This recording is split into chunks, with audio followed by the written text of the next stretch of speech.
நாமக்கல் மாவட்டம் புதுச்சத்திரத்தில் ஸ்ரீவித்யா மந்திர் பள்ளி வேன் ஓட்டுநர் அடித்து கொலை என புகார். வேகமாக சென்றதாக கூறப்படும் பள்ளி வேனை வழிமறித்த இளைஞர் சரமாரியாக தாக்கியதில் விபரீதம்.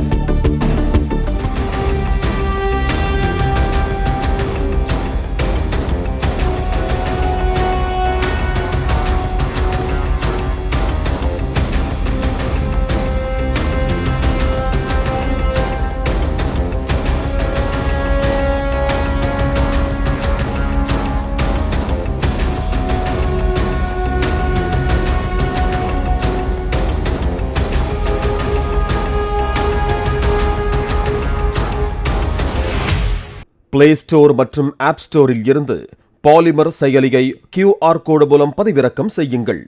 செய்திகளை உடனுக்குடன் பெறுங்கள்.